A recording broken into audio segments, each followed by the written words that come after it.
Hi guys, welcome to the channel. This is what if Naruto eats the devil fruit. Make sure to check our Discord server. It includes certain perks such as seeing a new part before it goes public, and you are able to recommend videos, ideas, and talk about Naruto content. It is a small community and I will be able to respond in a couple of hours.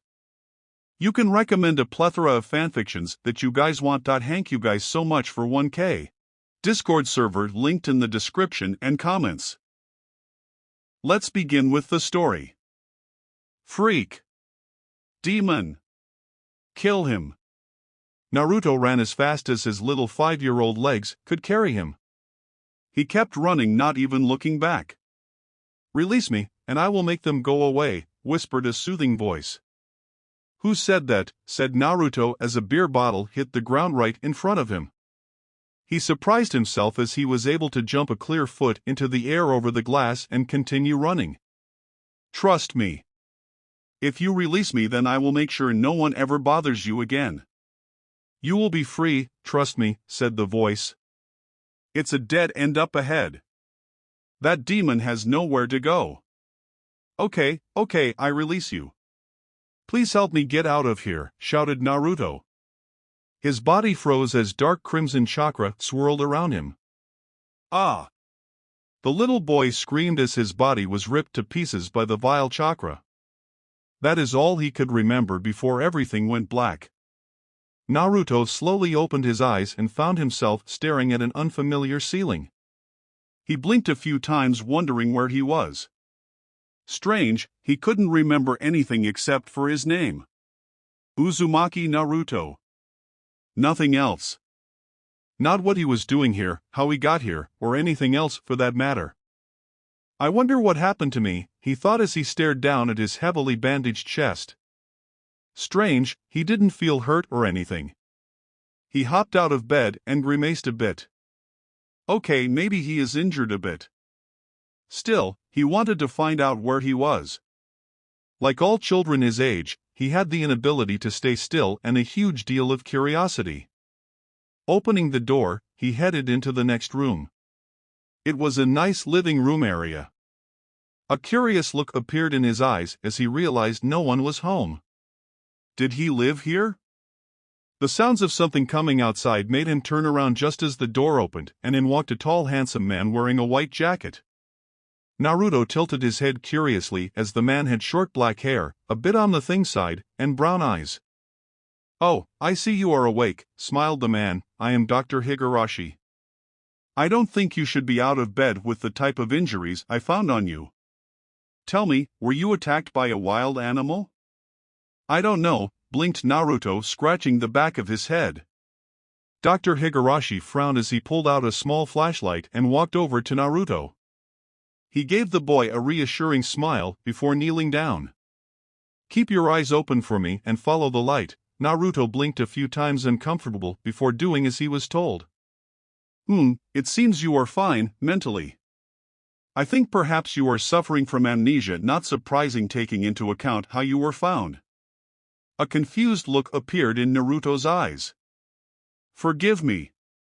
Amnesia means that you are suffering from memory loss. Do you remember anything at all? Smiled Dr. Higurashi. Naruto shook his head. I remember my name. Uzumaki Naruto. Well, that is a start. I shall ask around to see if you have any relatives within the other town on the island. It may take a few days, so until then you can stay here, smiled Dr. Higurashi. Arigato, smiled Naruto brightly. A loud grumbling sound came from Naruto's stomach and Dr. Higurashi chuckled before brining the boy over to the kitchen to get something to eat. 3 years later. The door to the tavern swung open and in ran a small 8-year-old boy. He had short blonde hair with light red streaks in it. His eyes were a sparkling ocean blue. A large fox-like grin graced his face as he ran past the patrons and jumped onto a stool. Hey old man, have you seen Pirate-san around? Grinned Naruto. My name is Grim, not old man, grumbled a tall fat man with a frown. Grim owned Grim's Tavern in Shirmaki Town. A man who was known to not care who he catered to as long as they followed his rule of no violence. Bob is over there. Grim pointed to a booth wherein a man in his early 60s sat drinking down a pint of rum. He had a white beard that fell down to his chest and a faraway look in his eyes. The old man wore a red pirate outfit and had a sword hanging from his waist along with a pair of pistols. Naruto hopped off the stool and over to the booth. "Pirate-san, can you tell me another story about the Grand Line? Please." Bob raised his tired old eyes and smiled slightly as he looked upon the grinning Naruto. Ever since he had came here 2 weeks ago, the boy had been hounding him for stories of his adventures. Especially when he had told the boy that he and his crew had traveled through the first half of the Grand Line. "Don't you have anything better to do than bother me?" "How about friends or school?" grunted Bob, pretending to be annoyed by Naruto's presence. "Meh, school is boring. My friends just want to play. I want to become a pirate. And travel the world just like you." "This place is so boring," pouted Naruto. A hearty laugh escaped Bob. "So young, so full of life. Being a pirate isn't easy, lad. I know my stories sound fun and full of adventure, but the danger out there. Talking the talk is easy, walking the walk, now that's the hard part. So many of my friends and I were unprepared for the Grand Line and many of us were lost." "A hard life a pirate's life is," said Bob seriously. A look of understanding appeared in Naruto's eyes. "Hi. I understand. I watch people die all the time from illnesses or injuries that Dr. San can't heal. But I don't want to worry about things like that. Hee, we all die, I just want to enjoy it while I can. I dream of going on the greatest adventure ever. Meeting tons of new people, fighting strong opponents, and kicking their butts," grinned Naruto. Bob smirked. This kid had what it took to be a pirate as long as he carried that attitude. He could see this kid becoming one of the greatest pirates ever. All he needed is the proper training and guidance.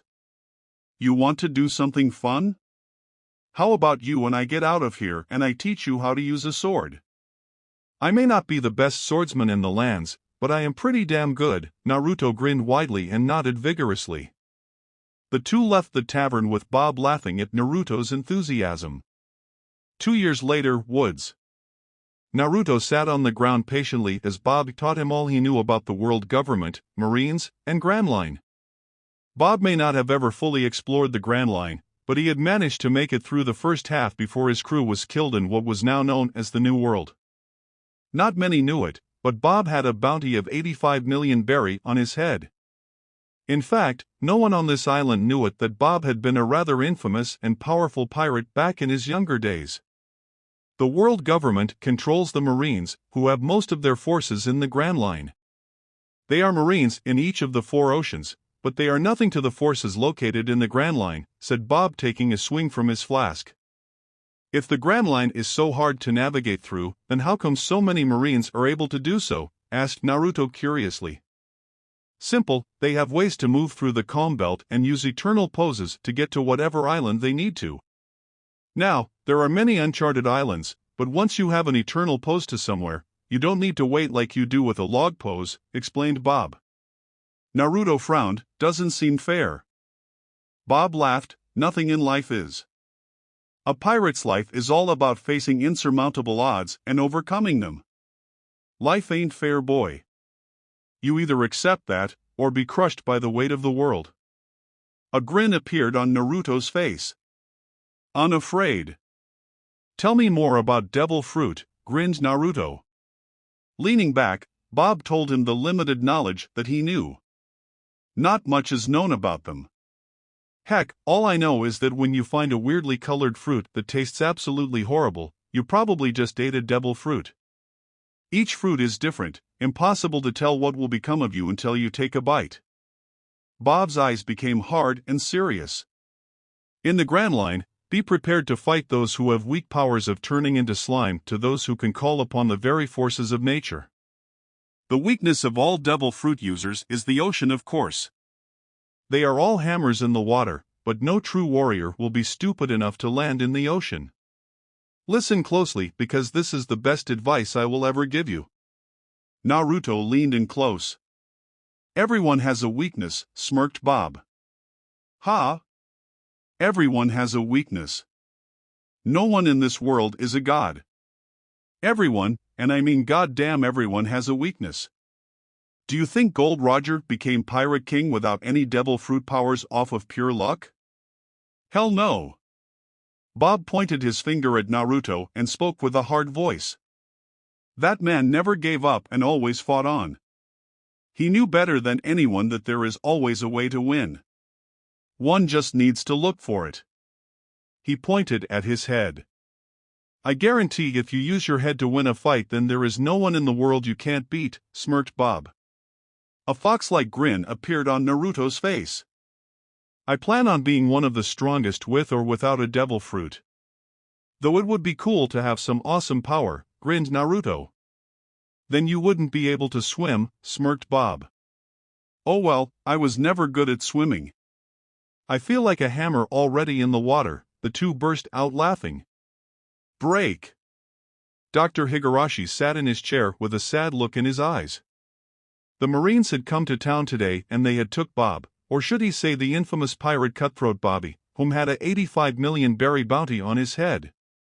He had known the man's identity all along but had kept it secret, seeing how much Naruto loved to spend time with the former pirate who just wanted to live in peace for the remaining of his life. Naruto is out learning how to hunt from Kaiser, so he wasn't here when they came. It seemed he would have to be the one to break the news to Naruto. Dr. I am home, yelled Naruto, running inside with a large smile. Look, I managed to kill 2 rabbits, grinned Naruto proudly. I am proud. Put those in the kitchen sink and come back out here. I have something to give to you, smiled Dr. Higurashi. Naruto nodded as he did as he was told. The boy had become a son to him and he hated to have to tell him this news. Bob is someone that Naruto idolized, and it was never easy to see one's idol disappear. The boy came running back and sat down on the couch next to him anxiously. Okay, so what do you want to give to me? Smiled Naruto. I want you to read this. It is a letter from a friend of ours, said Dr. Higurashi. Naruto didn't like that tone or look. Something bad had happened. Did Alex's dad finally die from that illness? Or was it something else? Dear lad, if you are reading this letter, then I guess the Marines have come for me, or I have been captured by a couple of bounty hunters. I could stay and fight them, but I am getting old and my fighting days are behind me. The truth is, I always knew this day would come and I swore when it did, I wouldn't start a fuss. I had a good and long journey. I have no regrets. These last 2 years have been great. Being around you has reminded me of the days when I used to sail the sea. When nothing in the world mattered except drinking, partying, and drinking some more. Ha ha ha. The good times. Nothing lasts forever, and it is time for us to part ways. If you dare start crying like a baby or any of that other girly crap, I am going to pretend we never met when it comes to meet again in the afterlife. Think I am joking, just do it and my ghost will kick your ass. Naruto smiled. Now listen up, lad. You got the spirit to become one of the best pirates. Not those rookies who talk big then run away at the slightest sign of danger. No, I see greatness in you, lad. If you don't want to become a pirate, at least don't become some pansy-ass marine, or I'll kick your ass. Nah, I am kidding. Be whatever you want, just make sure you live life to the fullest. Sail the seas. Cutthroat Bobby. Naruto put down the letter and smiled. They took him while you were out. He didn't want to make a scene, so went quietly, said Dr. Higurashi. Hee, I'll have to kick his ass next time I see him for allowing a bunch of pansy-ass Marines to take him in so easily, grinned Naruto. A light laugh escaped Dr. Higurashi. Naruto truly is something else. Yeah, I guess you will, but first. This is now yours, said Higurashi, standing up. He walked over to the fireplace and picked up a medium-sized antique box with rubies all over it. A confused look appeared in Naruto's eyes as his adopted father placed it down in his laps. That old pirate left it for you. Said it was the greatest treasure he found while sailing the Grand Line. All the remains of his great adventure. Wanted you to have it. Whatever it is now yours. Do with it as you please. Dr. Higurashi ruffled Naruto's hair before leaving Naruto alone with the box. Slowly, Naruto opened the box and his eyes widened. There inside the box was an albino white pear with red stem and leaves. He immediately knew what the item is. A devil fruit. That old pirate bastard had left him a devil fruit. There was a note on top of it which he picked up. Eat or don't eat. No one is invincible. Naruto grinned. Everyone had a weakness. That is what Bob made sure to ingrain into his head. Picking up the fruit, Naruto wondered which one it was. If it was something stupid like turning into jello or if it was a cool one. Only one way to find out. When I get free from this, I am going to kill you both, glared Zoro, as he watched as Johnny and Usopp swam off when they saw the first signs of mermen. They left him tied to the mast of the small ship. Those damn cowards. He was going to make them pay for this. A humming sound reached his ears and he turned to see what that could be. Zoro turned his head to see a small single-man boat heading towards Arlong's park. In it was a man humming a song.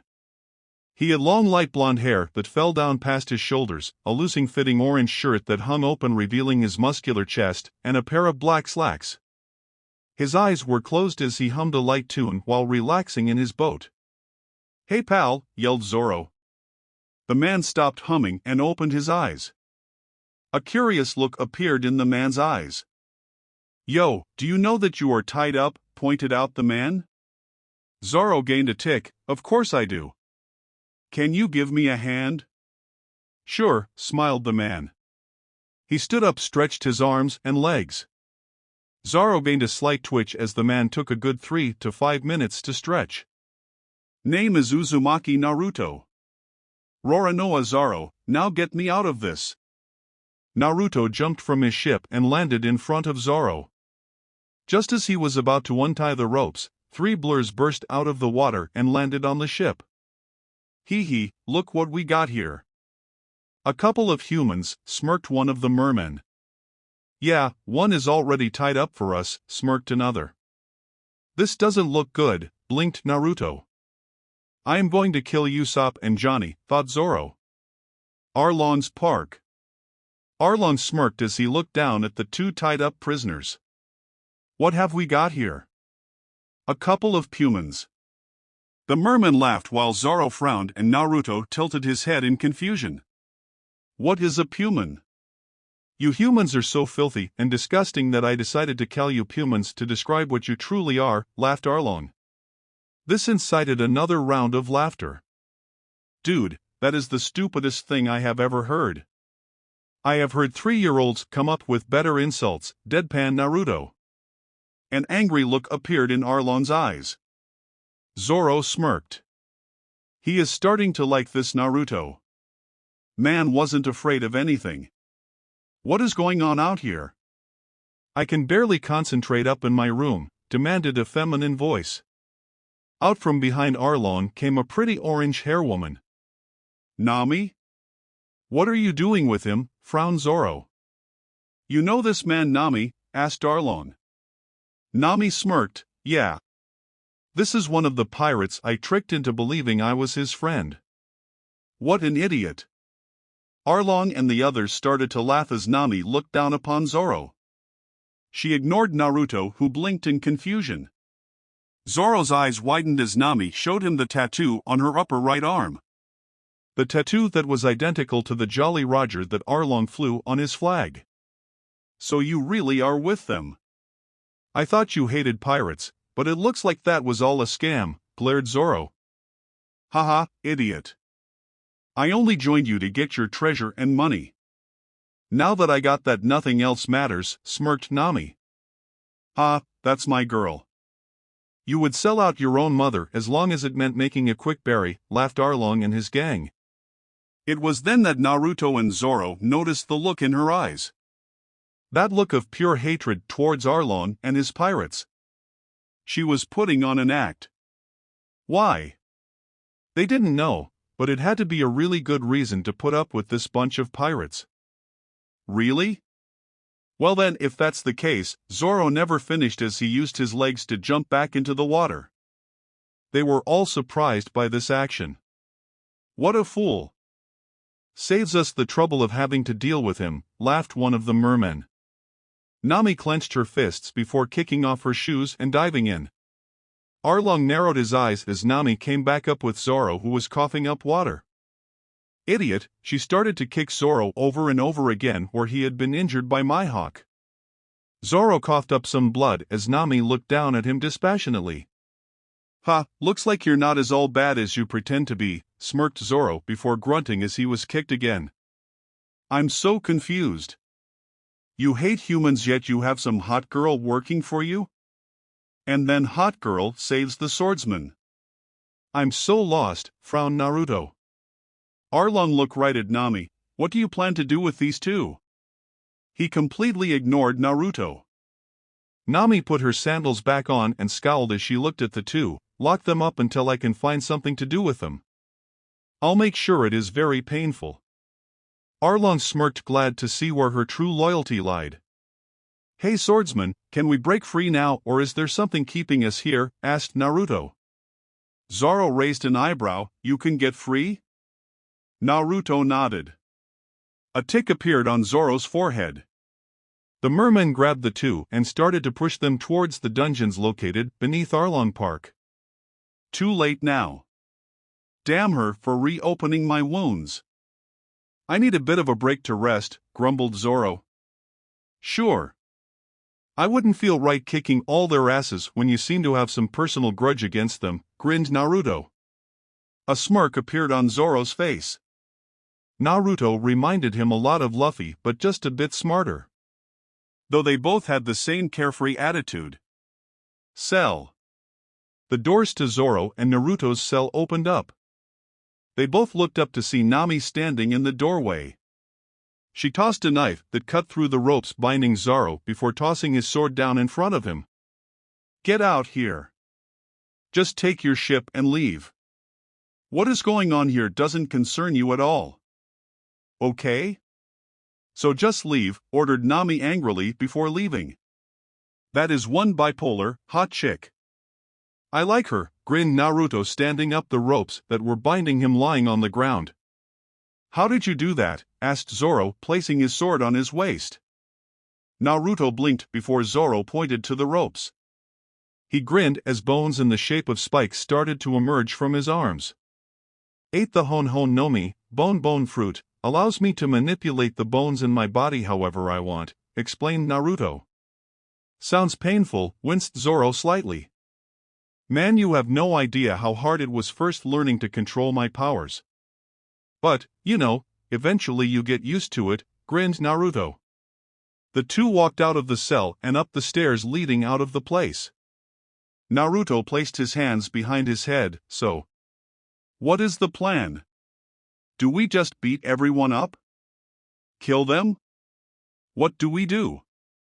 Zoro smirked as he placed his hand on the hilt of his sword. I promised my captain I would bring back that idiot girl. Can't go and break a promise now. So, first thing I am going to do is kick all those talking fishes' asses, then look for Nami. Naruto grinned. Bet you I can take more out than you. You're on. All right. The two ran outside to begin their contest. In less than 10 minutes, all the mermen were knocked out cold. Ah, I got one more than you, cheered Naruto victoriously. Zoro scowled. You got lucky is all. If the rest were here I would have one. Naruto just nodded, humoring the angry swordsman. Zoro had to admit, Naruto is a strong fighter. He didn't take a single hit and didn't even use his strange powers. Most devil fruit users that he had met or fought relied heavily on their powers. Naruto seemed to enjoy fighting whether using his powers or not. I got to say, I expected more. I heard mermen were physical stronger than humans in water and on land, said Naruto sitting down on the ground. Guess we ran into a weak bunch, said Zoro sitting down in Arlong's chair. That sucks. So what now? Wait for them to return or go looking for them? I hate waiting, said Naruto. Let's go into town. I need to look for some idiot nakama of mine and kick their ass, smirked Zoro. Naruto hopped to his feet and the two left Arlong's park. Gosa village. So, you are the one who had all the weapons, smirked Arlong looking down upon the human. The merman towered over the man by at least 4 feet. Genzo looked up from his spot near the fountain as the pinwheel on his hat spun around by the sudden breeze. Hi, it was me. I am a mere collector of weapons. I always have been, he lied expertly. He was well aware what would happen to him but did not care so long as the other villagers weren't hurt. Arlong started to smirk widely as his large web hand grabbed Genzo by the throat and lifted him high into the air. Stupid Pooh Man, weapons aren't allowed. It could give people the wrong idea and start a rebellion. That is something I can't allow as it is my duty to protect this island and everyone on it, the fishmen laughed loudly. The villagers were about to step forward, but Genzo stopped them. No, none of you interfere. It is not your problem. We must remember our promise to not fight and create violence. This caused the merman to laugh even louder as Arlong tightened his grip around Genzo's neck. You're pretty smart for a Pooh Man. Still, I think it is time I made an example of you. Time to die, smirked Arlong. Stop. They all turned to see a pretty woman with lavender hair and a tattoo on her right arm that went across onto her chest. She had a hard look in her eyes. Leave Genzo alone. He has paid his tribute tax every month like the rest of us. Those weapons are just things he collects, that is all. There is no reason to harm him, shouted Nojiko. Yeah, leave him alone, yelled the other villagers coming out of their homes. Arlong smirked. No. All turned to look at Genzo. Stop it now, otherwise we will all be killed. If you truly wish to honor me, then live. Don't throw your lives away needlessly. All the villagers gritted their teeth as Arlong and his mermen started to laugh. Arlong smirked, time to die, human. Just as Arlong was about to finish Genzo, a whistling sound was heard. The large merman turned just in time to get hit by an exploding pellet. All turned to see a young man with a slight shot and long-shaped nose standing on the roof. Fear not, the brave warrior Usopp shall take care of this, announced the man.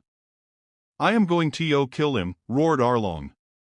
All the mermen grabbed hold of Arlong. Hurry, get the boss back to the base or he'll destroy the village. They all started to drag an angry Arlong back to Arlong Park before he went on a rampage. 3 fishmen gave chase after Usopp, who ran like a bat out of hell. Break. I'm bored, yawned Naruto. You do realize that technically you don't have to help me out, stated Zoro.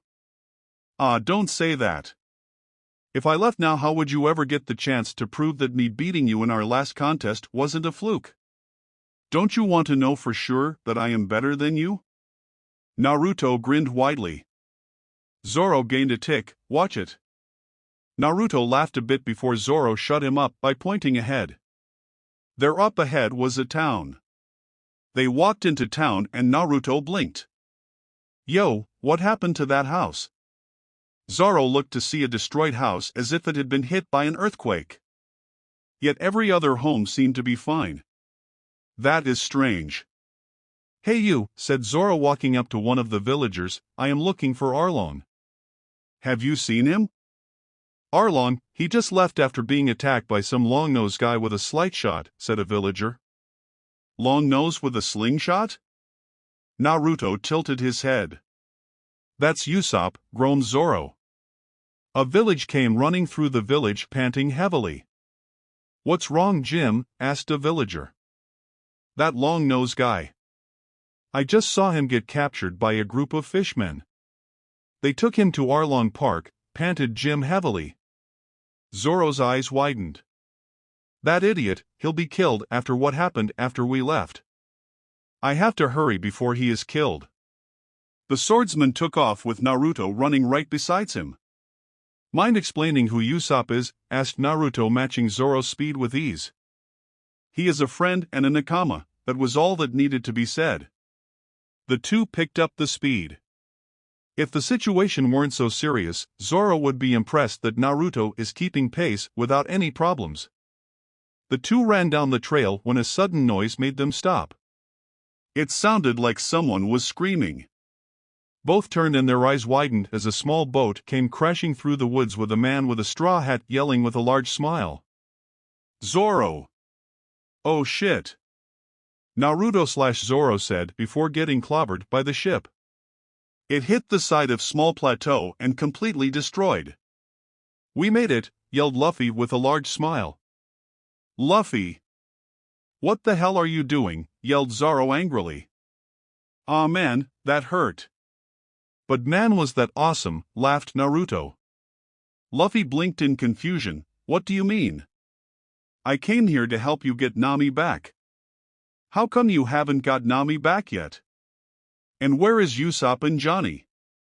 Who is this guy? Asked Sanji, pointing at Naruto.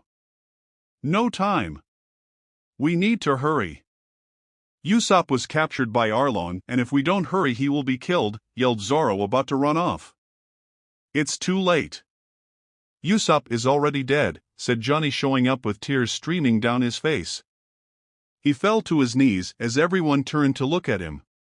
Johnny punched the ground. He is dead. Nami murdered him. A stunned look appeared in everyone's eyes except for Naruto, who truly didn't understand what was going on. What? Don't say something like that, yelled Luffy, grabbing Johnny. Johnny continued to cry. I am not making it up. I saw it with my own eyes. She killed him. It seems she has been a member of Arlong's crew this whole time. Shut your mouth. Never in a million years would Nami kill Usopp, yelled Luffy angrily. She would never do that to a friend. But dash. What was that you said about friends, Luffy? All turned to see Nami standing there with a bow staff. She had her arms folded across her chest. What are you doing here? Luffy blinked. What are we doing here? You are our friend. We came to get you. What a pest. Nami had a emotionless look in her eyes.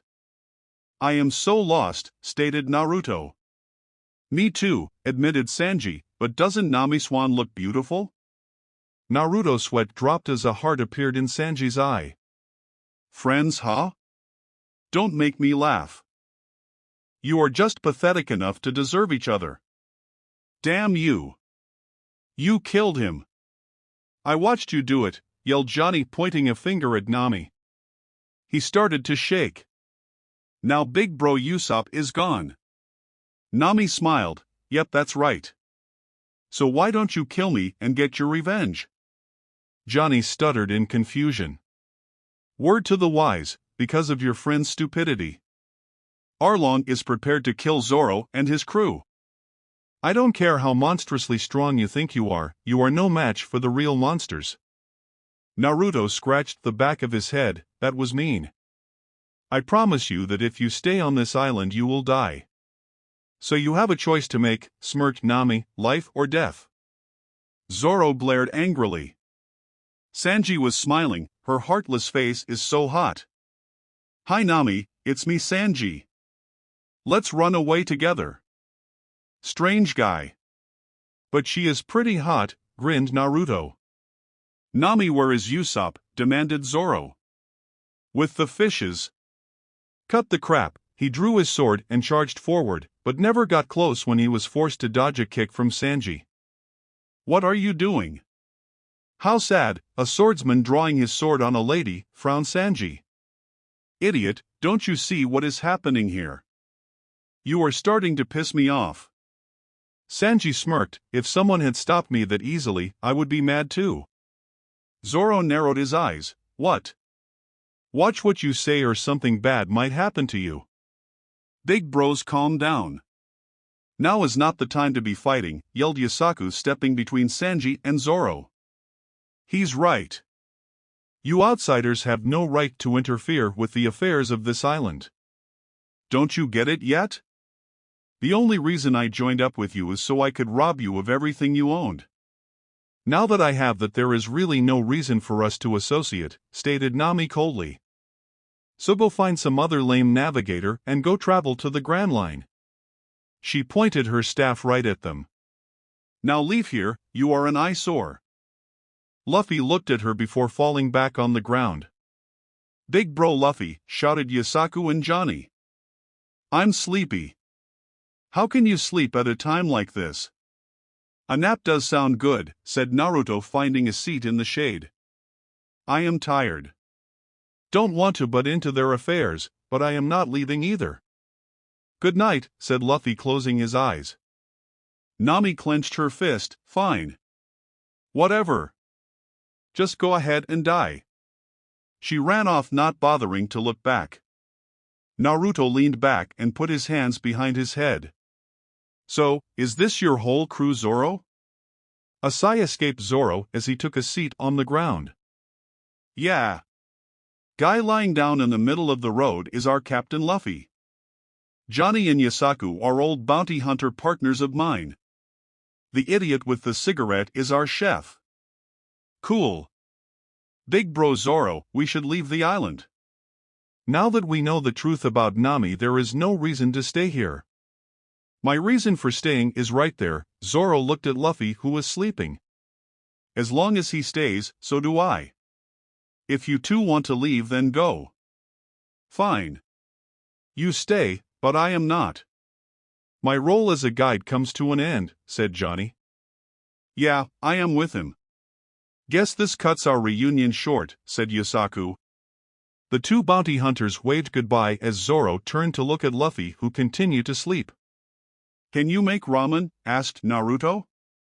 I can make anything, said Sanji. But ramen is the best food in the world.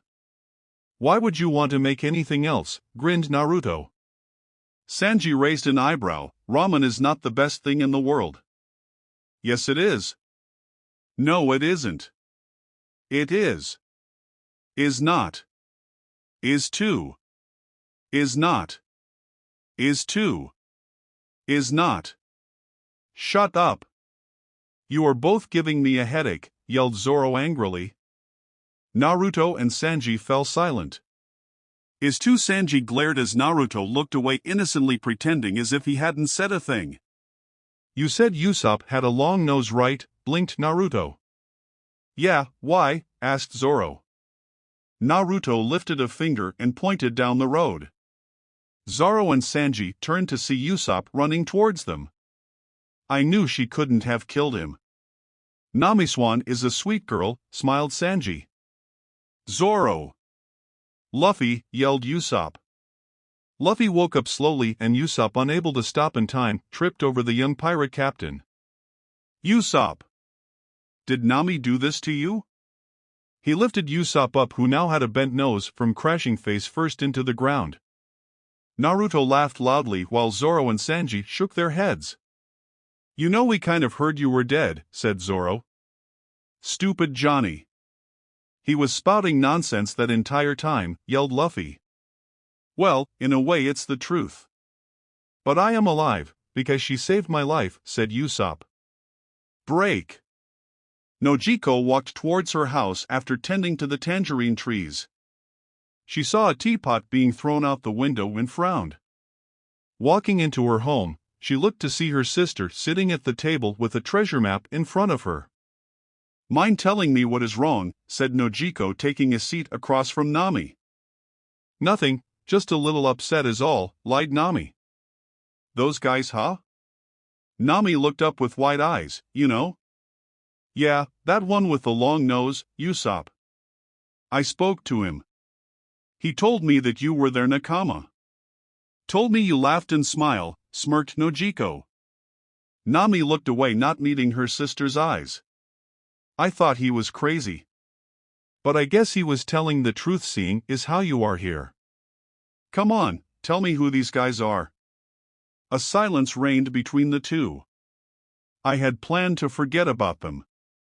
I wanted to erase them from my mind. Nojiko listened closely. The more I stayed with them, I just kept having more and more fun.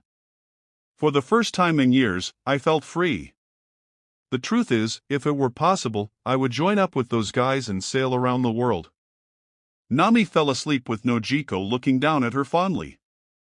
Luffy, Usopp, Zoro, Sanji, and Naruto.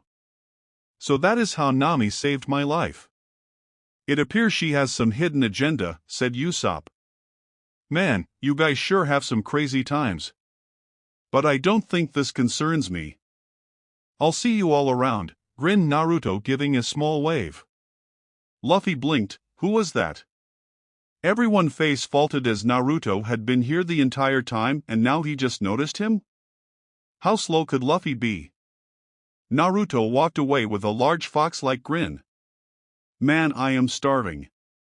I think I'll go get something to eat. I wonder if they have any ramen here. Arlong Park. Arlong.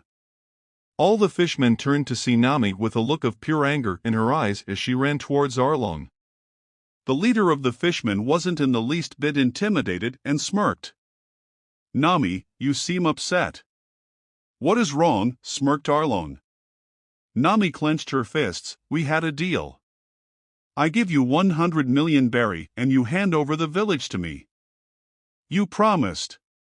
She was breathing heavily while the other fishmen started to smirk. Arlong smirked widely. Yes, I remember that deal. Have you got the money? The Marines took it. They were being paid off by you. Can you prove it? Nami's eyes widened as Arlong started to laugh. Soon the other fishmen started to laugh as well. Did you really think I would let you go so easily? You belong to me. Arlong continued to laugh as Nami stood there frozen. Go, collect me more money. I did promise that I didn't care how long it took you. While you are collecting the money, don't forget to draw me my maps. They all laughed loudly as Nami went running off. Tears streamed down her face as she ran back towards the village as fast as possible. She didn't even notice as she ran past a familiar blonde-haired man who was walking calmly towards Arlong Park. He whistled a light tune as he continued on his path.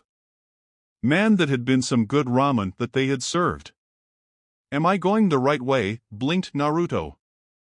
He shrugged and followed the road at a slow pace as he thought of all the ramen he would get once he got his boat back.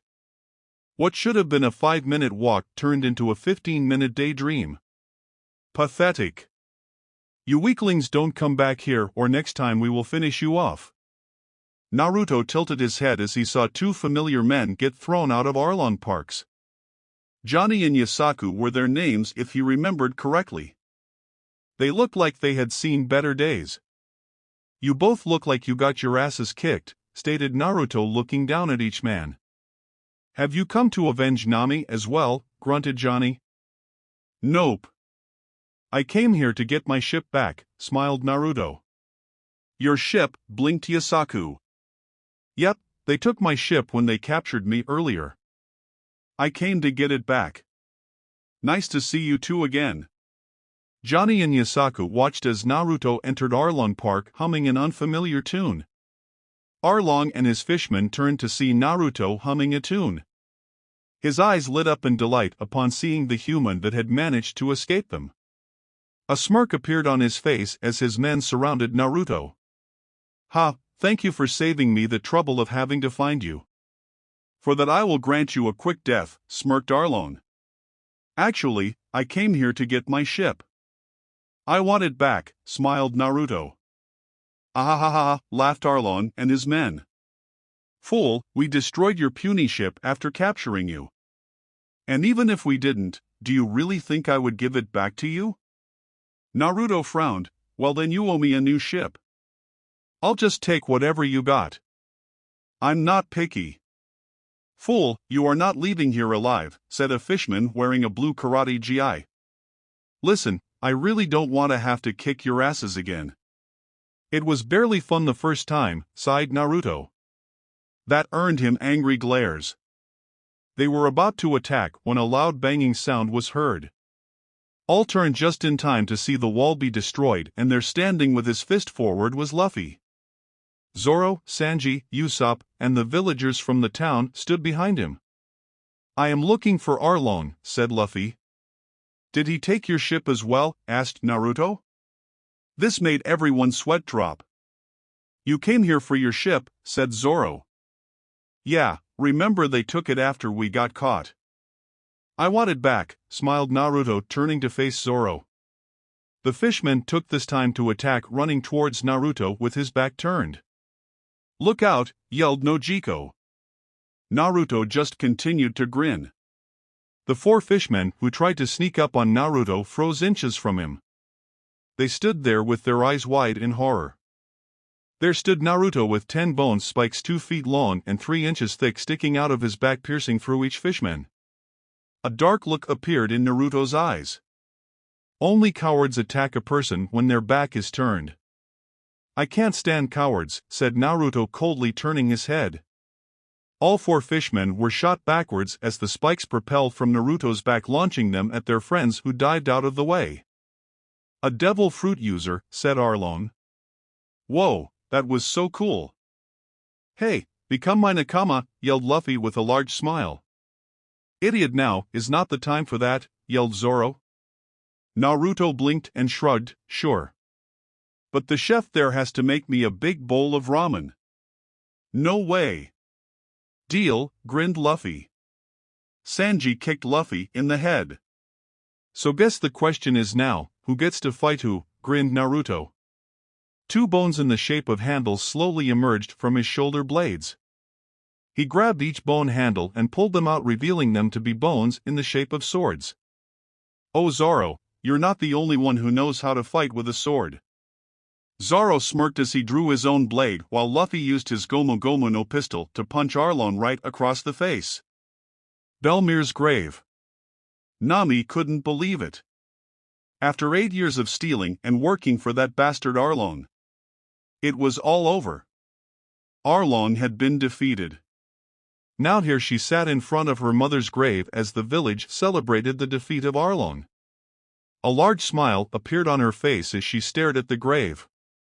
Finally her village was free, and to add in an extra bonus, Luffy had gone out of his way beat up a corrupt bunch of Marines who had tried to steal all the money she had gathered over the 8 years. I figured I would find you here," stated Genzo, a smirk settling on his face. "Of course," smirked Nojiko, coming up besides Genzo. "I take you plan on joining that pirate crew, huh?" A large smirk appeared on Nami's face. "What do you think?" "Do you think she would have approved?" asked Nami. Nojiko turned to look at Genzo. "Ha, she would have never let you become Dash." "Yes," stated Nojiko, interrupting the older man. He looked at her surprise. "She would have wanted you to do what made you happy. Besides, even if she did say no, would you listen to her?" Nami stuck her tongue out and laughed. "No way." Genzo started to laugh. Nami and Nojiko looked at him curiously. "You two truly are Belmir's daughters." He laughed even harder as he remembered when Belmir had left the village to join the Marines. They were both so much like her. "Break." "Wow, this is your ship?" "It is way cooler than mine," grinned Naruto. "Yeah, this is the Going Merry. The ship that is going to sail through the entire Grand Line," said Usopp proudly. "I'm so hungry, is there any more meat?" groaned Luffy. "I just cooked the last of the food," stated Sanji regretfully. Nami pulled out a map and laid it out on the deck. She pointed her finger at a small island. "Here. There is an island called Log Town." Luffy looked at her curiously. "Are they famous for their meat?" he asked hopefully. Naruto smirked because he liked Luffy. The man had his priorities straight. Food before all else. Now if only he could truly understand that ramen is the food of gods, then all would be perfect. "I hear it is called the beginning and the ending town," said Zoro. This is the place where Pirate King Gold D. Roger was born. And where he was executed, said Nami. Gold D. Roger? The Pirate King was killed there, whispered Luffy in awe. Man, that is so cool, grinned Naruto excitedly. A smirk appeared on Nami's face. Want to go? Luffy had a hard look in his eyes. Let's go, I want to see where the man who had everything, the man who was known as the King of Pirates, was last at, smiled Luffy. Logue Town. The crew of 6 stood at the entrance to Logue Town after docking the Going Merry. It was a very large town. Much bigger than Cocoa Village. Wow, this place is huge, gasped Usopp. Yep, this is where all pirates come to stock up before heading to the Grand Line. We should be able to find everything we need here, smiled Nami. She was thinking of all the people she could rob, then use their money to buy what she wanted. It was the perfect plan. Ah! I want to go see it. The place where the Pirate King died, shouted Luffy, taking off running. Wait, we haven't decided what to do, yelled Usopp. It didn't make a difference as Luffy had a one-track mind. Geez, he really doesn't listen. Zoro shrugged, it doesn't matter. I have something that I need to buy as well. Oh, how do you plan to do that? You are totally broke, teased Nami. The swordsman frowned. That was a problem. Unlike Nami, he wasn't very good at stealing, so he would have to find another way to make the money. I would lend you some money, but I only have enough for myself, to tell the truth. I need to get some new clothes, apologized Naruto.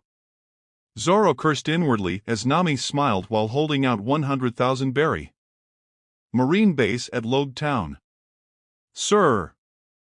Captain Smoker! We have an emergency alert from Marine headquarters, shouted a Marine. He coughed a bit as he entered a room full of smoke. Not steam, but smoke. In the middle of the room lying down was a large man with short white hair. He opened his mouth and waves of smoke came out of it. What is the alert? Asked Captain Smoker, not liking to be interrupted. The Marine saluted. Sir, we have just received word from Marine headquarters that Straw Hat Monkey D. Luffy and his pirates are heading for Logue Town. Captain Smoker stood up as the smoke in the room intensified. It seems I will have some more pirates to catch. Tell Marine headquarters that I will deal with it, said Smoker. The Marine saluted and went off to report. If there is one thing that Smoker hated, it was pirates. Break. A large smile appeared on Luffy's face. He had finally found it. The gallows where the Pirate King had been killed. It was so awesome. This is where he died. Now I just need to get to the top, smiled Luffy. Wait, how was he going to get up there? It was so tall. Oh yeah, he would climb up. Smoker pushed past the people watching as some fool tried to climb the gallows. He smirked as he recognized that certain idiot. Monkey D. Luffy. The pirate worth 30 million berry. To be honest, he was a bit young to be worth so much, but that must mean that he was very strong. Perhaps he would finally get a challenge, though he doubted it. Hey you're Monkey D. Luffy, right? The pirate, said Smoker, somehow able to speak just fine despite the 2 large cigars in his mouth. Luffy turned around and blinked curiously. Me? Yeah, I am a pirate, he answered. The name is Smoker. I am captain of the Marine base that is stationed here. I have come to arrest you, said Smoker. Oh? I refuse. I am going to be the Pirate King, so I can't be arrested, smiled Luffy. Smoker frowned. Pirate King? Hi. I am going to the Grand Line. Someone as young as you become Pirate King? I was here 20 years ago when the Pirate King was killed. For someone like you who hasn't even been to the Grand Line to claim they will be Pirate King is a joke, stated Smoker. If you truly want to be Pirate King, then you have to beat me. If you can't beat me, then you have no right going to the Grand Line. Luffy smiled largely. so I just have to beat you, do I? Alright then. He was about to attack when he started to fall and bounced around. Smoker's eyes widened, so he is a rubber man? A devil fruit user like me. Maybe this would be a challenge after all. "Aw crap, I'm stuck," yelled Luffy, trying to get free. He finally managed to get free and fell right on top of his head. "What is he doing?" frowned the captain. "Okay. I'm ready." Luffy brought back his arm and shot it forward. Captain Smoker jumped over it as it hit the ground, forming an indentation. "Too slow," smirked Smoker, appearing beside Luffy and punching him in the face. The Straw Hat Pirate flew for a bit before smirking as he gained his balance and fired another pistol punch. Smoker dodged it with ease, kicking Luffy right in the chest before delivering a punch to the face. "Pathetic? You are worth 30 million berry? I don't even have to use my powers," scowled Smoker. Luffy stood up and smirked widely as he brought back his leg and swung it forward. Smoker ducked around it and it got wrapped around a fountain. "Uh-oh," blinked Luffy before yelling as he was shot off into the distance. "What is up with him?" muttered Smoker. Monkey D. Luffy had to be the strangest pirate that he had ever met.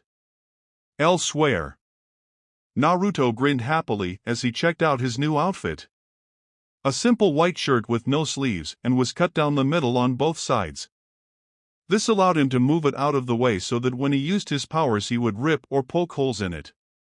Plus he now wore a pair of black pants that were bandages up at the bottom near his ankles.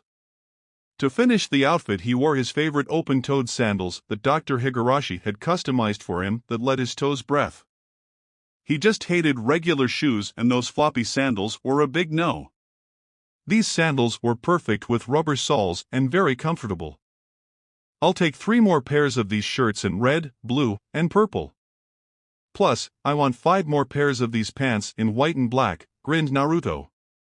"That'll be 200 berry. Anything else, sir?" asked the lady with a friendly smile. "Oh yeah, is there anywhere around here where I can have shoes made for me? I would like to get a few extra pair of these sandals made for me," smiled Naruto. There is a shoe store near the gallows, but I am not sure they do special custom jobs," answered the woman. Naruto sighed, just his luck. "Oh well, just have to send Higurashi Tauzen a letter and ask for him to deliver more through Yami." Yami was a large eagle that Naruto had made friends with while in the woods of his home island. It would sometime deliver packages for him. He never knew how, but somehow that bird was always able to find him no matter where he was. "Thank you," smiled Naruto, taking his bag of clothes and leaving. Time to check out the gallows. Luffy wasn't the only one who wanted to see them. He started to whistle a light tune. Naruto disappeared into his own world as people started to run by him in the opposite direction. They were screaming about something, but he tuned it out. Not his problem. Man, he wished someone on the crew could play an instrument of some sort. That would be so cool. A musician, that is what they really needed. Naruto grinned as he arrived at the gallows before blinking at the sight in front of him.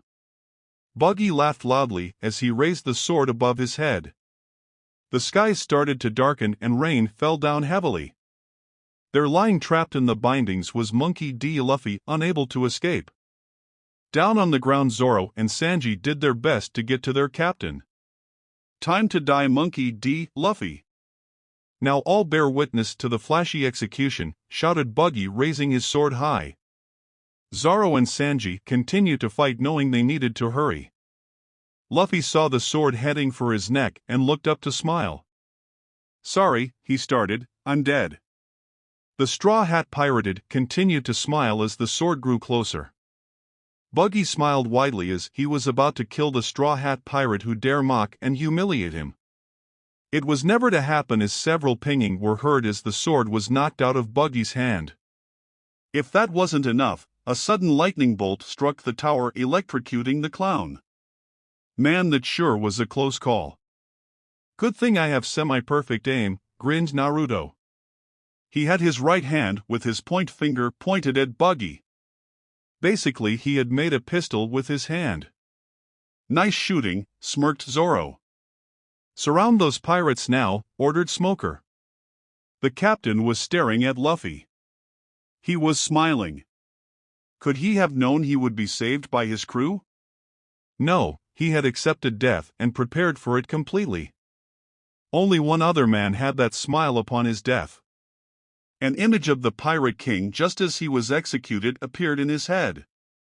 Down on the ground, Zoro and Sanji caught up to Naruto and Luffy just as 100 Marines came rushing in from all corners. This is so cool. What a large fight, smiled Luffy. The gallows collapsed and out of the debris emerged Luffy. Buggy had swirls in his eyes from just being electrocuted. Hon Gatling gun, smirked Naruto firing a barrage of bone finger digit bullets at the approaching Marines. He could fire 5 at a time at a speed of 5 shots a second. The Marines screamed as they were hit in the legs and arms. Naruto decided not to go for killing shots. We need to get back to the ship or we will never make it to the Grand Line, stated Sanji, knocking out a pirate and a Marine. Oh? Well, let's get going, said Luffy, taking off. Sanji led the way with Naruto and Luffy taking up the middle while Zoro covered their rear. They ran towards the docks without stopping. Marines were running after them from behind. Sanji's eye gained a heart in it as he looked ahead to see a pretty woman. Oh my, who is that beautiful woman? Yelled the cook. She had her head down as the rain poured. All of them came to a pause as she looked at them through betrayed chocolate brown eyes. You lied to me, yelled Tashigi, glaring at Zoro. What did you do to her? Shouted Sanji angrily at Zoro. The swordsman stepped forward. You never asked my name. I never lied to you, said Zoro simply. That sword doesn't belong in the hands of a scoundrel like you. Unforgivable. I shall confiscate that sword from you, shouted Tashigi, placing her hand on the hilt of her blade. Just try it, smirked Zoro, drawing his blade. The two moved forward, clashing blades against one another. Tashigi glared at Zoro, who continued to smirk. They clashed blades a few more times before Sanji yelled. Zoro, how dare you attack a woman, yelled Sanji. Stay out of this, Sanji was surprised to hear Tashigi speak. This is a fight between Roronoa and I. No one is to interfere, she finished with a determined look. You heard her, go, ordered Zoro. Luffy smiled as he ran by with Naruto following. Sanji sent one last warning to Zoro about not harming her before following the other two. They ran ahead knowing that Zoro would be fine. Sanji was more worried about the woman as she was out of her league. The group was almost at the harbor when they came upon another Marine. Monkey D. Luffy, I told you would not be going to the Grand Line until you could defeat me, stated Smoker. Oh yeah, I remember you now, smiled Luffy. Play dumb all you want, blared Smoker. Luffy dash. Sanji, Naruto, go ahead. I can handle this, smiled Luffy confidently. Sanji and Naruto hesitated, but Luffy told them to go again, so they left. Smoker just let them go, knowing that they wouldn't get far in this weather, not when his Marines were already at the dock with the cannons. Going merry. Nami gripped the edge of the deck as the rain and wind grew stronger. If the others didn't arrive soon, they would be stuck on the island and she would be out on the sea all alone. Worse, she would be stuck with that idiot Usopp. Nami-chan. I'm back. She smiled as she recognized that voice anywhere. Her eyes turned toward the dock to see Sanji, and next to him was Naruto. The two were running on the dock, keeping up with the going merry that was getting pulled further away from the island. Behind you, shouted Usopp, pointing at the group of Marines. Naruto and Sanji spun around, taking out the Marines with ease. However, it seemed for everyone they took out, two more showed up. They were like roaches. Suddenly, strong green winds blew through the entire island, blowing everything and everyone. They all got up groggily and looked into the distance. The ship, it is pulling away. We will never get to it now, shouted Usopp. I got it, smiled Luffy in that way whenever he got an insane idea. He grabbed a railing and pulled himself very far back. Gomu Gomu no rocket. Sanji, Zoro, Naruto, and Usopp were all grabbed by their crazy captain. They flew through the air towards the Going Merry and collided with its sail, then fell down onto the deck. Luffy laughed happily. Guys, smiled Nami, happy they had made it. A few minutes later, they were all aboard. How about a proper toast as we make our way to the Grand Line, smirked Sanji. He raised his foot and placed it on top of the barrel. To finding all blue. Luffy smirked widely, to become the Pirate King. To become the greatest swordsman, smirked Zoro, putting his foot up. To draw a map of the world, beamed Nami. I to become a brave warrior of the sea, said Usopp. To have the greatest adventure of all time, grinned Naruto. To the Grand Line, shouted Luffy as they all raised their legs up high. Holy shit! Dude, that is one huge-ass whale. I mean, I have seen sea kings that don't even compare to this whale, whistled Naruto. Stop admiring it and help us turn the ship before we all die, yelled Zoro. I got an idea, yelled Luffy, heading beneath the deck. Is this the end? Nami froze in fear as they got closer to the whale. They had just made it down Reverse Mountain and now they were going to die the moment they entered the Grand Line. It just wasn't fair. Naruto grinned widely while Zoro, Usopp, and Sanji all tried to turn the ship. Suddenly a loud explosion went off and a cannonball hit the whale. Everyone was surprised. The cannon, yelled everyone. A laughing sound came from Naruto. The ship came to a slow stop with the goat head of the Going Merry breaking off as it tapped the surface of the whale. Nami fell backwards with wide eyes as it came down at her, but a hand grabbed and pulled her up to avoid being crushed. She looked to see Naruto standing there next to her looking at the ornate head. Man, Luffy is not going to be happy about losing his favorite seat, said Naruto, shaking his head. Hurry, we got to paddle away, yelled Usopp. Luffy ran up from the deck with an angry look in his eyes. My favorite seat. Nami looked at Luffy, praying he didn't do anything stupid. They came up on the left side of the whale and were going right past its eye when Luffy did something stupid. This is for destroying my favorite seat, shouted Luffy, punching the whale right in its eye. Dude! We are so dead, grinned Naruto. Everyone froze, hoping the whale didn't feel it, but then its eyes looked right down at the Going Merry. Yeah, and there is more. Luffy never finished when Zoro punched him in the head, knocking him down. Idiot, are you trying to kill us? A loud roar came from the whale as it opened its mouth. The Going Merry was sucked right into its mouth. Luffy fell overboard. Thinking quick, he used his Gomu abilities to attach to one of its teeth, then climb onto its head. Inside the whale. No one said anything. Is this real? Said Zoro. Sure feels real, blinked Naruto. I know what I felt and saw. We were swallowed by that whale, said Sanji. There in front of them was an extremely small island with a house on it. They were surrounded by water and above them is a cloud-filled sky. What is with this island and house? Said Nami. Illusions, stated Zoro. The water started to rise and suddenly a squid popped out. Well, that looks like a great big squid, yelled Nami, Sanji, and Usopp. Another illusion, said Zoro. In a second, 3 harpoons pierced through the squid, killing it. All looked to see that the harpoons had come from inside the house. A pair of eyes appeared in the doorway. Usopp and Nami started to shiver in fear. I know. I'll use the cannons. No, wait, I think it's a person, said Sanji. A person? Who would live inside a whale? Said Nami. Out of the house came an old man wearing a strange thing on his balding head. He stared at the ship before calmly walked to the lawn chair, taking a seat and pulling out a paper to read. Hey!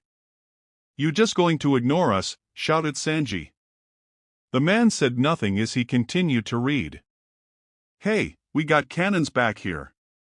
You try anything and we will use them, shouted Usopp from far away. You do that and someone is going to die, stated the man with a hard look. Nami and Usopp shivered in fear. Sanji smirked, "Oh yeah?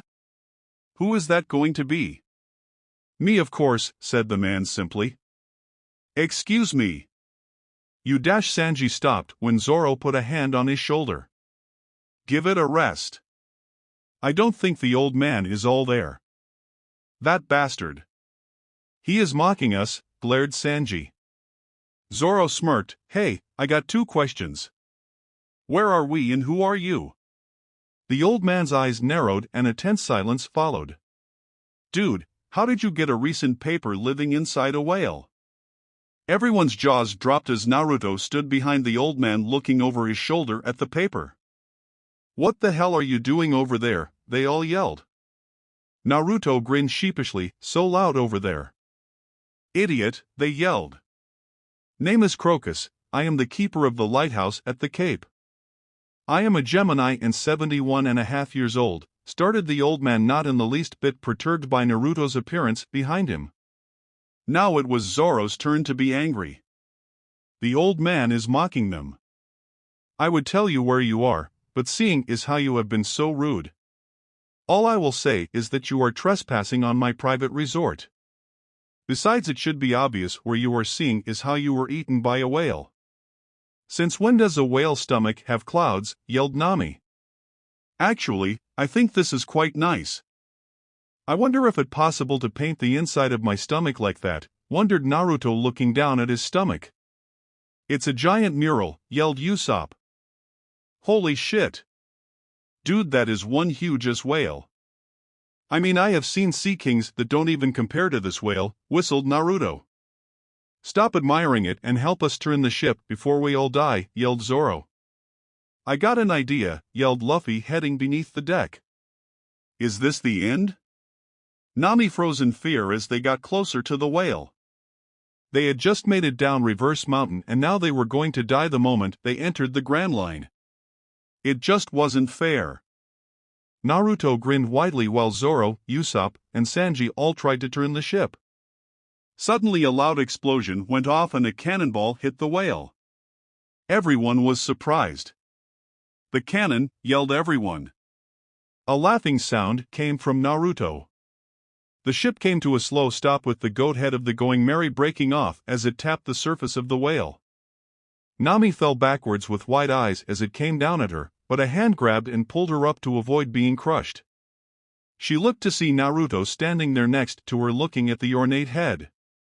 "Man, Luffy is not going to be happy about losing his favorite seat," said Naruto, shaking his head. "Hurry, we got to paddle away," yelled Usopp. Luffy ran up from the deck with an angry look in his eyes. "My favorite seat." Nami looked at Luffy, praying he didn't do anything stupid.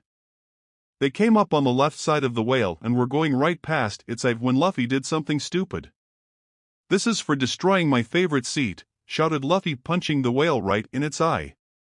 "Dude. We are so dead," grinned Naruto. Everyone froze, hoping the whale didn't feel it, but then its eyes looked right down at the Going Merry. "Yeah, and there is more." Luffy never finished when Zoro punched him in the head, knocking him down. "Idiot, are you trying to kill us?" A loud roar came from the whale as it opened its mouth. The Going Merry was sucked right into its mouth. Luffy fell overboard. Thinking quick, he used his Gomu abilities to attach to one of its teeth, then climb onto its head. Inside the whale. No one said anything. "Is this real?" said Zoro. "Sure feels real," blinked Naruto. "I know what I felt and saw." "We were swallowed by that whale," said Sanji. There in front of them was an extremely small island with a house on it. They were surrounded by water and above them is a cloud-filled sky. "What is with this island and house?" said Nami. "Illusions," stated Zoro. The water started to rise and suddenly a squid popped out. "Well, that looks like a great big squid," yelled Nami, Sanji, and Usopp. "Another illusion," said Zoro. In a second, 3 harpoons pierced through the squid, killing it. All looked to see that the harpoons had come from inside the house. A pair of eyes appeared in the doorway. Usopp and Nami started to shiver in fear. I know. I'll use the cannons. No, wait, I think it's a person, said Sanji. A person? Who would live inside a whale, said Nami. Out of the house came an old man wearing a strange thing on his balding head. He stared at the ship before calmly walked to the lawn chair, taking a seat and pulling out a paper to read. Hey! You just going to ignore us? Shouted Sanji. The man said nothing as he continued to read. Hey, we got cannons back here. You try anything and we will use them, shouted Usopp from far away. You do that and someone is going to die, stated the man with a hard look. Nami and Usopp shivered in fear. Sanji smirked. Oh yeah? Who is that going to be? Me, of course, said the man simply. Excuse me. Sanji stopped when Zoro put a hand on his shoulder. Give it a rest. I don't think the old man is all there. That bastard. He is mocking us, glared Sanji. Zoro smirked. Hey, I got 2 questions. Where are we and who are you? The old man's eyes narrowed and a tense silence followed. Dude, how did you get a recent paper living inside a whale? Everyone's jaws dropped as Naruto stood behind the old man looking over his shoulder at the paper. What the hell are you doing over there? They all yelled. Naruto grinned sheepishly. So loud over there. Idiot, they yelled. Name is Crocus, I am the keeper of the lighthouse at the Cape. I am a Gemini and 71.5 years old, started the old man, not in the least bit perturbed by Naruto's appearance behind him. Now it was Zoro's turn to be angry. The old man is mocking them. I would tell you where you are, but seeing is how you have been so rude. All I will say is that you are trespassing on my private resort. Besides, it should be obvious where you are seeing is how you were eaten by a whale. Since when does a whale's stomach have clouds? Yelled Nami. Actually, I think this is quite nice. I wonder if it's possible to paint the inside of my stomach like that, wondered Naruto looking down at his stomach. It's a giant mural, yelled Usopp. Break! Luffy and Naruto stuffed their faces as they ate the blue-finned elephant tuna that Sanji had prepared. While they were eating, Crocus started to explain to Nami how things worked. Did you all come here to die? It is obvious you came here with no knowledge of how the Grand Line works, said Crocus. What do you mean? Gasped Nami. Things like common sense and the currents of the sea don't matter here.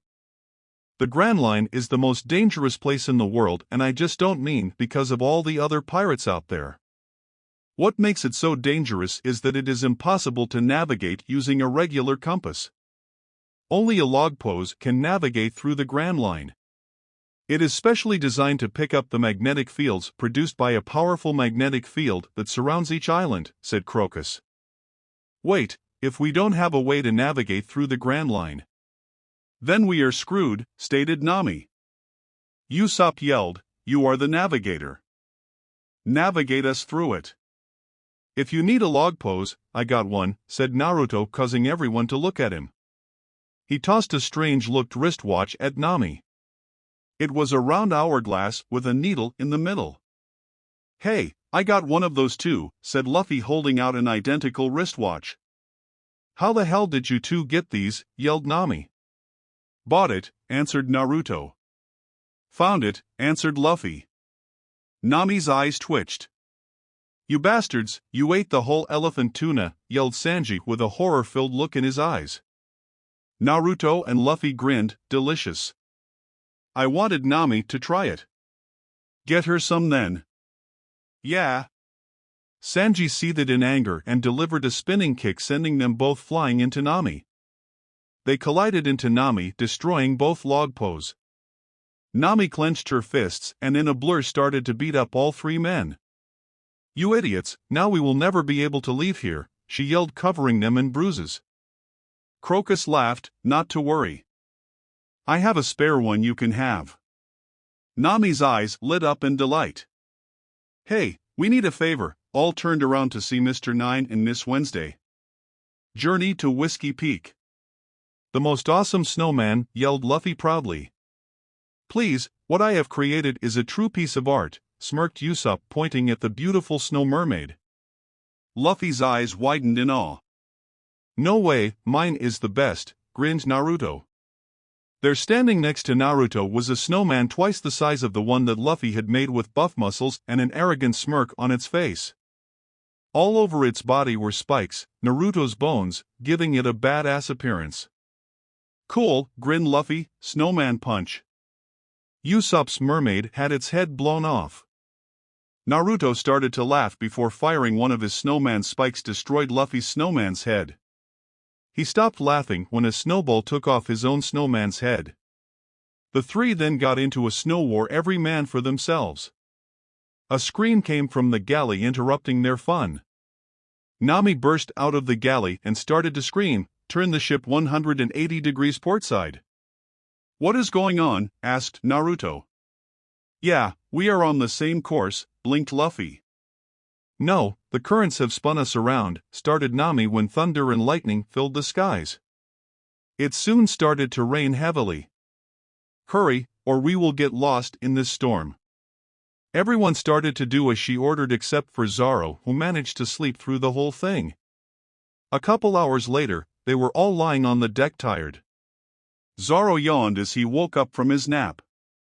"You all sure are being lazy on such a beautiful day," stated Zoro, ignoring the fact that he had just been sleeping himself. Zoro glanced to see the two that had tried to kill Laboon on board the ship. "Why are these two here with us?" he asked. "Taking them to their town, Whiskey Peak," answered Luffy. "Why, we don't owe them any favors," he stated, glancing down at the two who shifted nervously. "Nope, nothing," smiled Luffy. Whatever." "I don't care," shrugged Zoro. He then smirked as he leaned forward. "By the way, what did you say your names were again?" "Air, Mr. 9. Miss Wednesday." "Oh. I feel like I have heard those names before." He noticed them start to sweat and took a seat down across from them. "Maybe I have, maybe I haven't." "Who dash?" Nami punched Zoro on top of the head. "What was that for?" demanded Zoro. His eyes widened as Nami was surrounded by flames of anger. "You dare sleep no matter how many times we try to wake you? Baka!" Several more punches were delivered and Zoro fell to the ground with a knocked-out look in his eyes. "Oi, land ho!" shouted Luffy with a large smile. All turned to see a large island coming up as they broke through the fog. Miss Wednesday and Mr. 9 smirked as they leapt onto the railing in identical poses. "Thank you for the lift, but it is time we get going," smirked Mr. 9.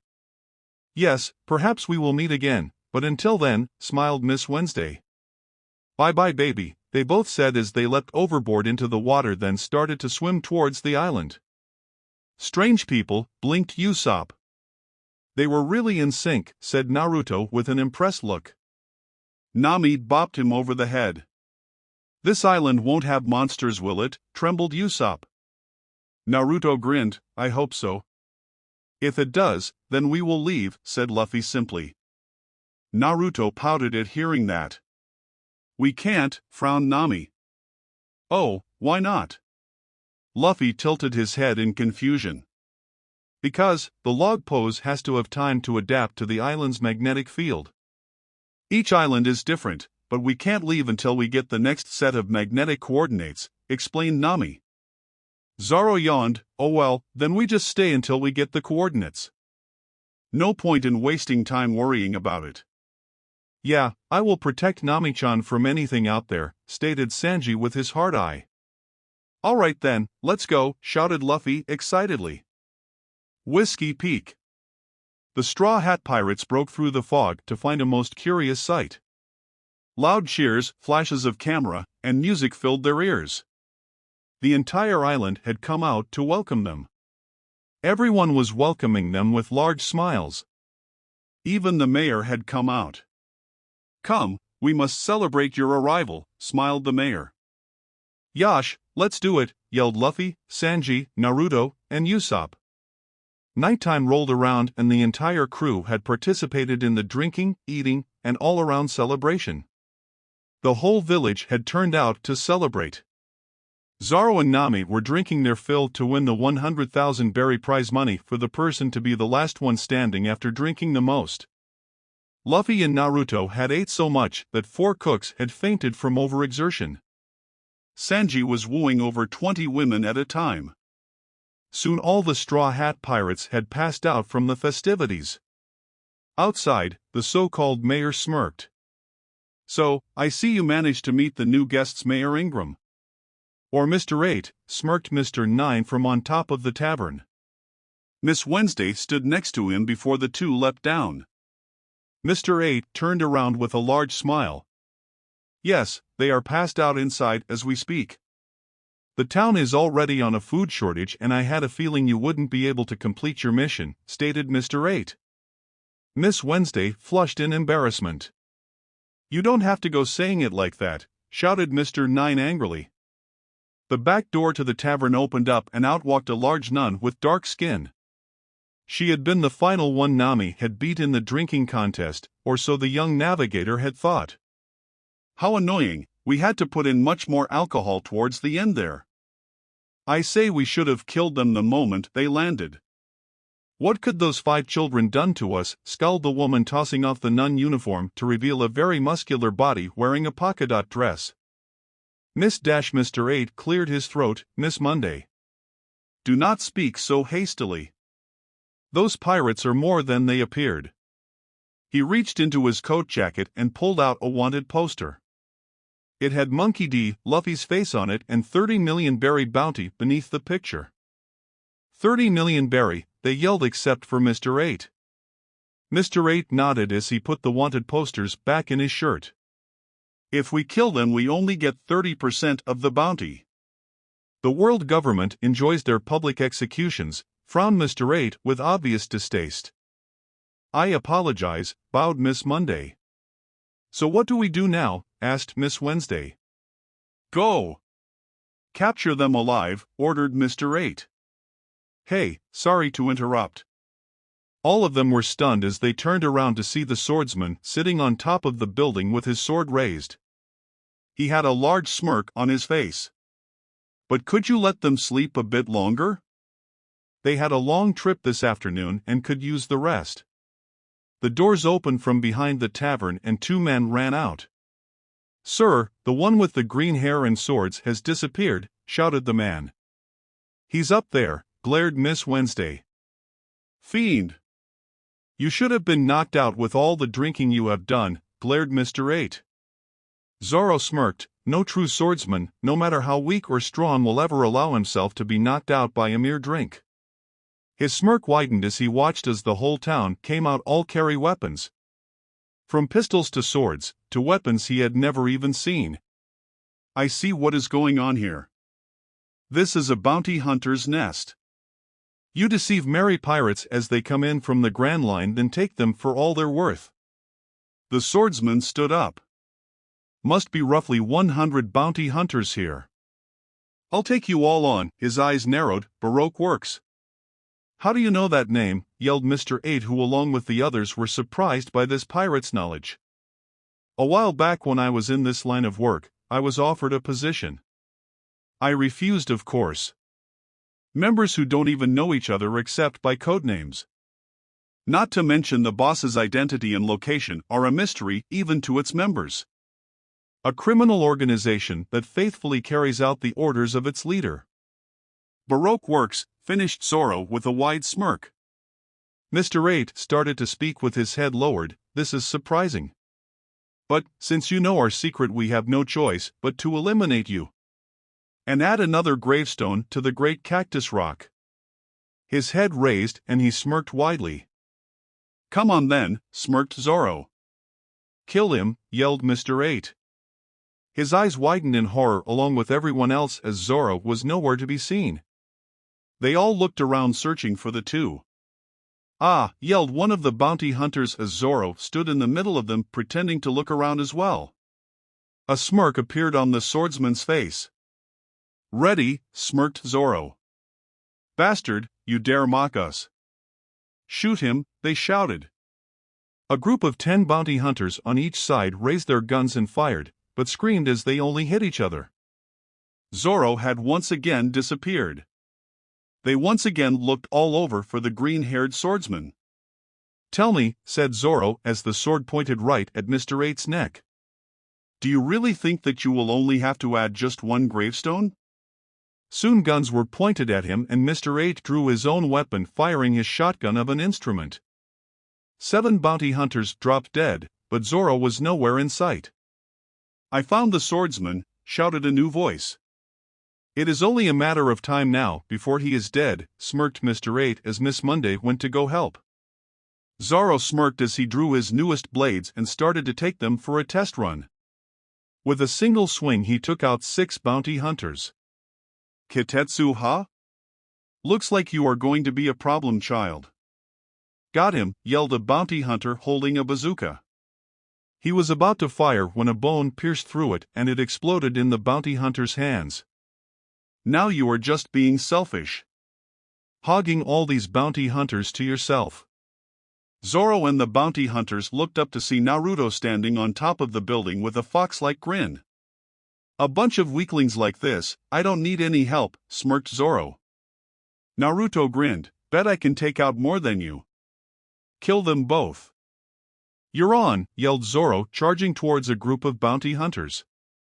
"Time to show you it wasn't a fluke," smirked Naruto, making pistols with both his fingers.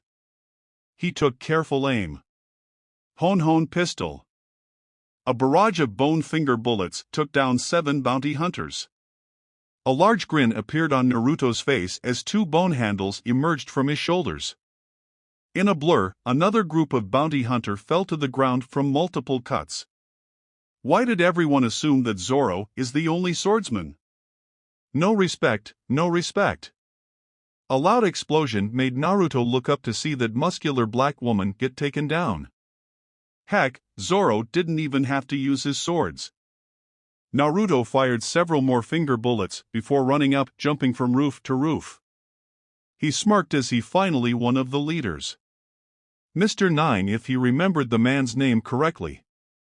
"Hey dude. I'll be your opponent," grinned Naruto, blocking Mr. 9's path. "Fool, you will fall to my acrobatics," smirked Mr. 9, flipping forward at impressive speeds. Mr. 9 then withdrew his steel bats and struck. His bats were blocked by Naruto's bone swords. "Not bad, but you still need some work," smirked Naruto, moving at even faster speeds. Mr. 9 barely managed to keep up. "What's that matter? Where are your acrobatics now?" "Just you wait, here a dash." Mr. 9 flipped right back into a wall. Naruto's sweat dropped a bit, having a hard time believing the man just did that. Didn't he know how to pay attention to his environment? That was just sad. "You okay, dude?" asked Naruto, poking the man with his sword, but got no response. "Don't count us out yet, you still haven't seen what I can do," smirked Miss Wednesday. She stood on top of an overgrown duck and raised her hands up. "Time for my perfume dance." A strong pungent smell started to fill the air as Miss Wednesday swung her hips in an alluring manner. Naruto just stood there and blinked. Miss Wednesday started to sweat nervously as nothing happened to the man. "You know, you are a pretty good belly dancer." "It makes you look really hot," grinned Naruto. A light blush heated Miss Wednesday's cheeks and she momentarily paused in her attack. "Quiet, flattery will not have me spare your life."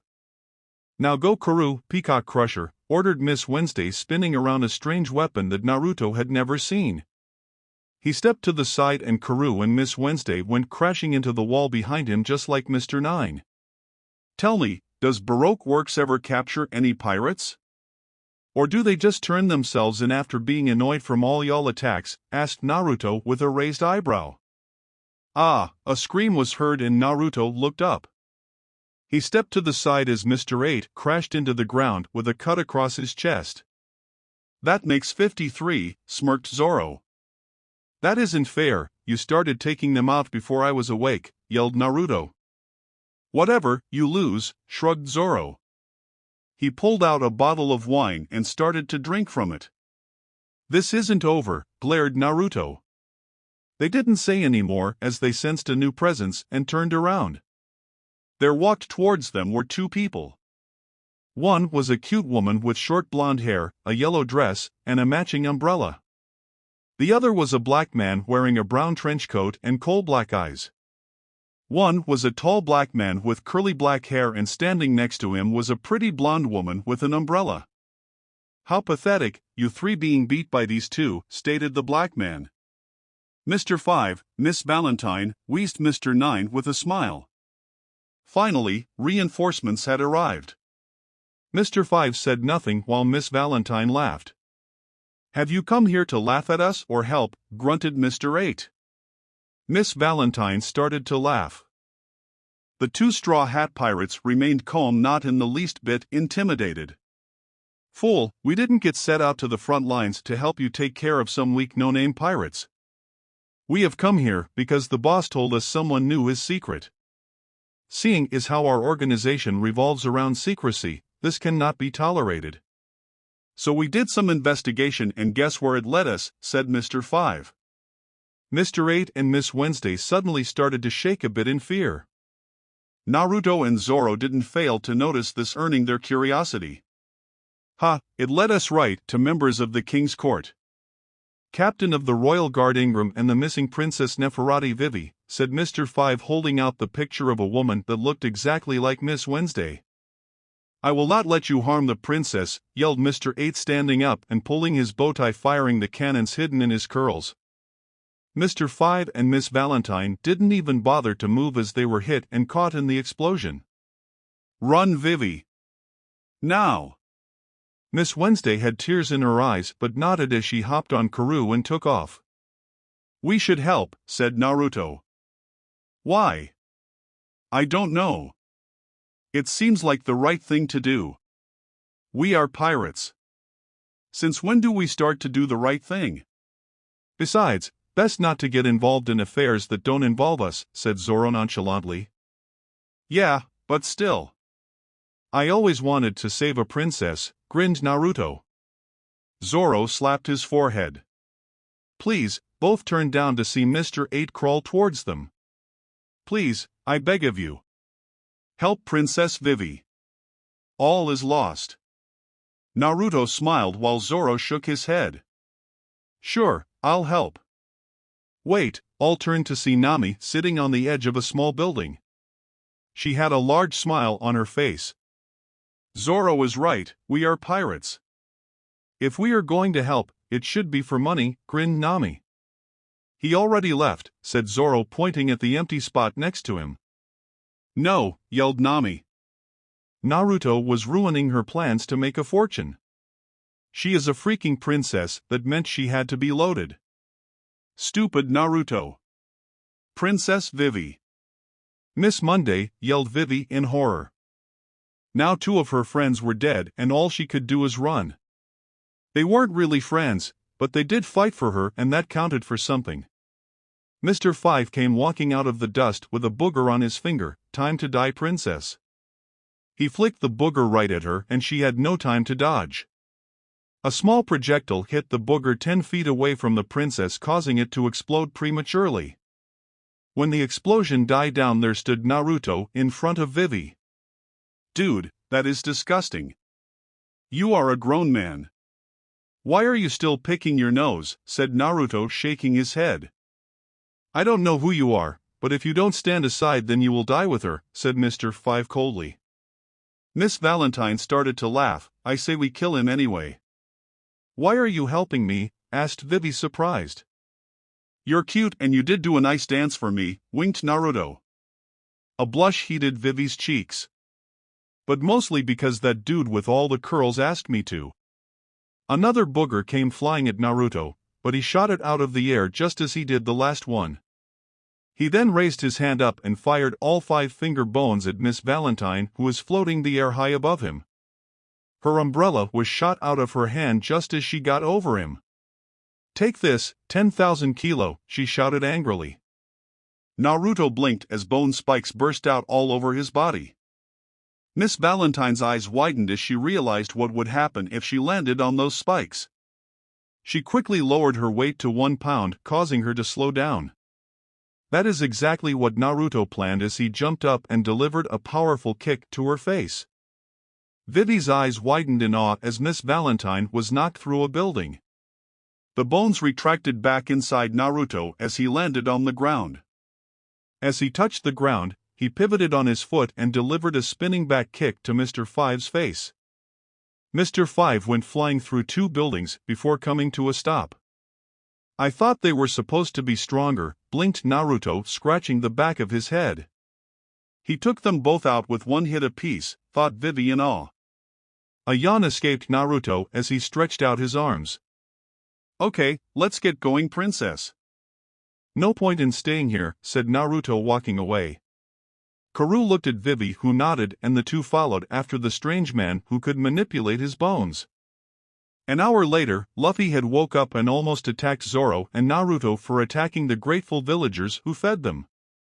Nami fortunately knocked some sense into Luffy, literally, and Princess Vivi started to explain everything to the 4 members of the Straw Hat Pirates. She told them that she came from the kingdom of Arbasta, a small kingdom that was about to be split by civil war that's to Baroque Works, who were inciting the insurgents. She had joined Baroque Works to infiltrate the criminal organization and find out who was responsible. Nami tried to get her not to tell them who the leader of the organization was, but it slipped out anyway. Crocodile, one of the 7 warlord pirates of the sea. Not only that, but 2 messengers were listening in on the conversation and drew pictures of them before flying off to warn Crocodile. Now all of them would be wanted by this group. Zoro, Naruto, go get Sanji and Usopp so we can get out of here, said Nami after she finished crying about it not being fair. Zoro grumbled while Naruto smiled, going to see if there was any food left.